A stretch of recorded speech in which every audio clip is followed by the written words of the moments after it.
to another YouTube video, and today we're taking a look at another series review. Today we're taking a look at The Boys. Yes, I know I haven't done anything else on The Boys, but Season 4 has just come out and it fits in with what we're doing, and we are making some LEGO customs based around it. I have made LEGO customs based around these characters before, but I think we should not delay any further. We don't have to get into what Google has to say, because this is Season 4, we're already like 3 seasons deep.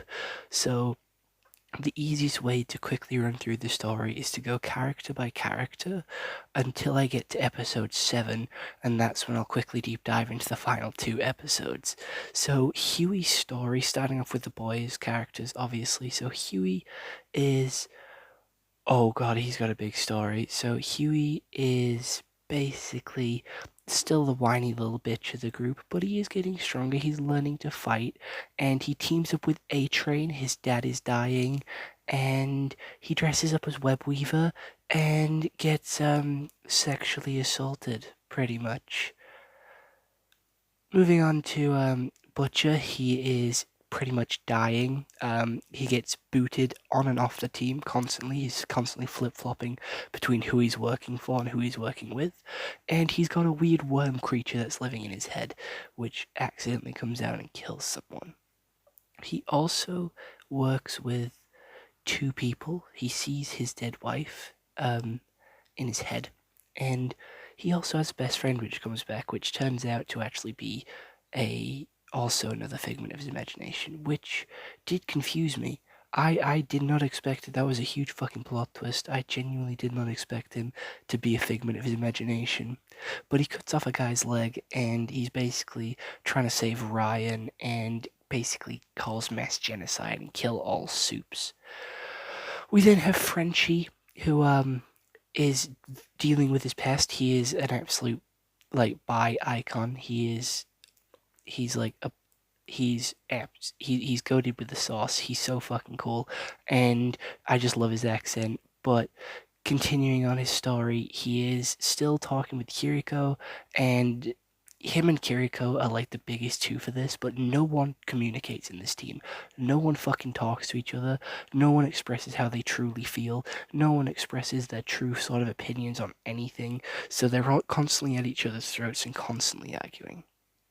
But he ends up like confessing to his boyfriend that he killed his parents, and then he hands himself over to the police because he can't deal with all the guilt. Kiriko is doing very similar things. She's taking on the Bright Light Association, and she meets one of her like mates that she sort of found in that group when she was held as like a prisoner as a child and being trained into this weapon, and she's like struggling to deal with that, and she's going to try and sort of talk to Frenchie and sort of help him through his problems and go talk to him and sort of, but he's in prison and he didn't want to see her, so we don't see him for like a good 2 episodes. We then have Starlight, who basically starts like a charity foundation, and it takes off, and she's going off the ground, and she ends up beating the shit out of Firecracker. And that's pretty much it for her character arc. That's everything she does of note. MM, he is an absolute fucking legend. He is the new team leader, and he's working with A-Train, and he has a panic attack, and he's just trying to take care of everyone, and he's being a nice guy. And the whole point of this series is that you can't be a nice guy and get all these jobs done, and that's what Butch tries to tell him, and that's what he's going to have to learn at some point. But he does have a panic attack and ends up in the hospital.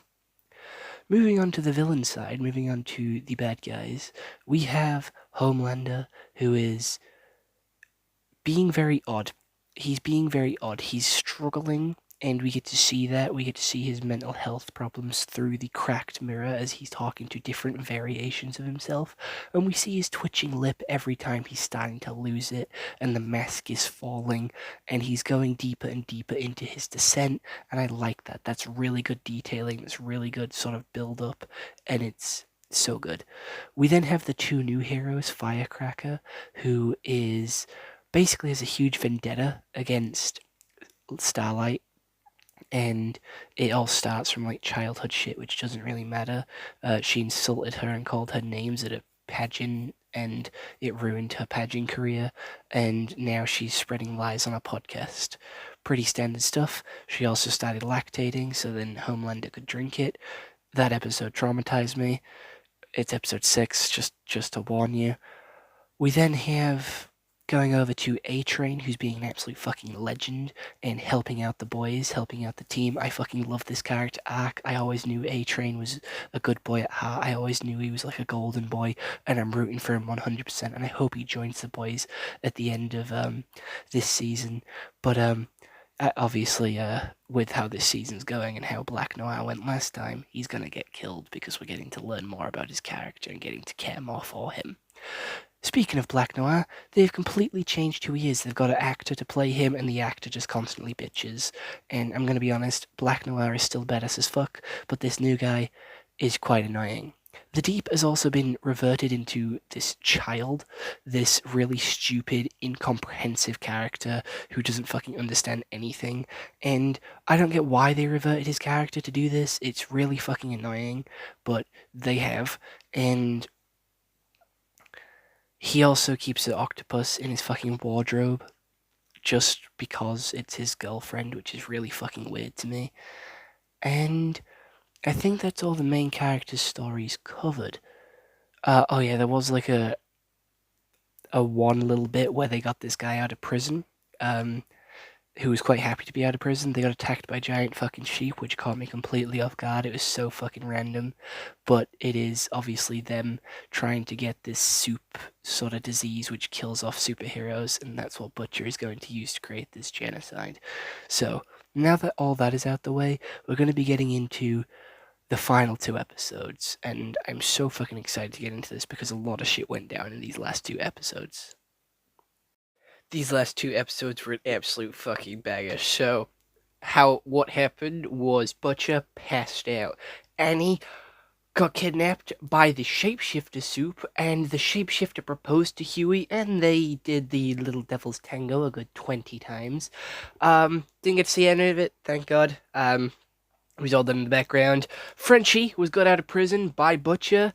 A-Train took on fucking Deep and Black Noir in an absolute fucking huge redemption arc before running away and leaving the Seven. He cut out his tracking chip and he took his family, and I hope that he's happy, and I'm glad that he didn't die. We then have Butcher in the hospital talking to his son, which Homelander took his bloody son. And they played the game's world's fucking longest game of Connect 4. They killed the auntie, forgot her name. She was a minor character anyway, I didn't really care about her. And there was a lot. Newman was outed by Homelander in her presidential campaign. It seems like Firecracker's dying because of her medicine to produce the milk for Homelander.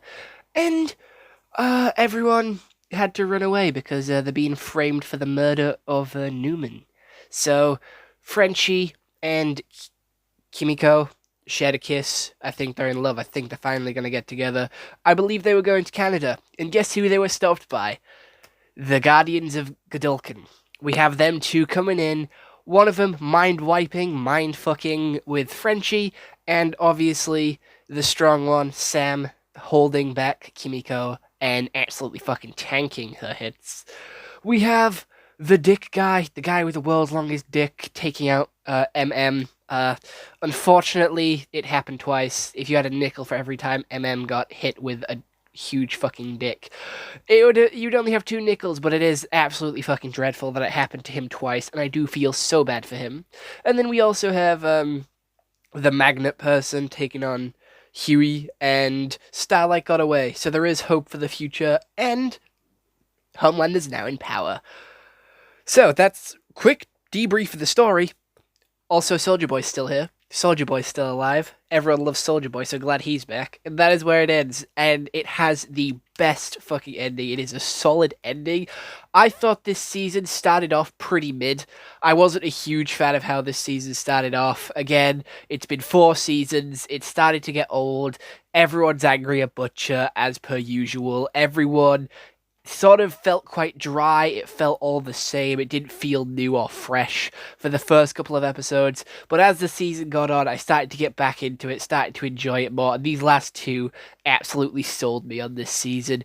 There was still the boys as usual weird fucking shenanigans, the like fetish kinky shit that they love to do with Spider-Man, Batman, milk and penises all over the place. Very overdone, but it wasn't as much as we saw in the last few seasons, so I'm very happy that they toned it down just a little bit. The blood and gore, still absolutely everywhere. I don't mind it, I think it's pretty cool, and it actually shows the damage that superheroes can do in a more realistic way than what Marvel and DC do show, so I'm very happy that they do it. I think it's cool, it's a very unique concept, and something that we don't get to see outside of Amazon Prime all too often. Acting, as the other 3 seasons, it's really fucking good. Homelander, is actor Anthony Starr, has been approached on the streets saying, oh my god, you're not actually like Homelander. So he is very fucking convincing. He's an absolutely incredible actor, just like everyone else in this show. The music is on point, and the end credit songs always hit. They're always bangers. Except for the puppet one. I don't know why the boys and Gen V and the people who make this have a very weird obsession with puppets. There's always puppets. Every season, there's a puppet. I don't know why. Why do they need these puppets? I guess they made them so they're getting the use out of them, but still, it's very weird how they're using a lot of puppets and puppetry. It's a lot of skill to do puppets, but still, it's a lot. It's like a lot. Everyone's character arcs was really cool. I don't really like what they've done to the Deep. They've made him like a very stupid, childlike character. He seemed to like regressed through the entire season. He's like really stupid, and he just seems to get stupider and stupider every season. I quite like the new Black Noir. Nothing can beat the original, but I still think he's pretty solid, and he's got some really good comedy delivery. I was laughing every time he spoke, and the shock value of him speaking is always fucking good. And the actor's actually narcoleptic in real life, so that means he just falls asleep randomly at every time. He just randomly falls asleep, which I think is fucking really cool how they got him to actually play a character and sort of get that involved with the series. I think it's really cool, really interesting. Frenchie, absolutely love him. Kimiko, absolutely love her. Huey, he had the most fucking trauma this season, and A-Train's redemption arc was fucking incredible. Homelander seems to be going deeper and deeper, deeper into his descent, and it's really fucking weird that he keeps a jar of his grey pubes in the same room that he shares with his son. I just think that's really fucking weird how he has a jar on display and it is filled to the fucking brim with grey pubes. It's just fucking weird. I know he's upset that he's aging. I know he's upset that he's getting older. But what the fuck? That is weird fucking behavior, even for him. I don't get it. Why is he keeping them in a jar? It's just ain't it. The twist at the end with Soldier Boy being alive shocked me. And I was upset when everyone was leaving, everyone was going their own separate ways, and there was also a shock that they got captured. I was very upset with that, and I'm glad Starlight's alive, but Butcher, I don't know what I was expecting his power to be when he killed the priest guy. I really wasn't sure what he would be able to do or what he'd be able to accomplish, but having tentacles come out of his chest, I'm not a huge fan of it. I thought it'd be a little bit cooler than that. I didn't expect it. I know he has, like, worms and shit crawling around inside him, but I didn't expect him to have, like, weird chest tentacles. It just looks gross, and it wasn't that appealing to watch. However, I am an absolute huge fan of this season. I did not expect it to go as hard as it did, and I am going to give it a solid 8 out of 10, just simply for the week starting of this season and how a little bit of the tropes felt a little bit of like overdone, overused, and it just felt very similar to the other seasons, and it didn't feel like there was that much development going on. But overall, I do recommend you go check this out on Amazon Prime, and I'll see you all in the next one. Bye bye.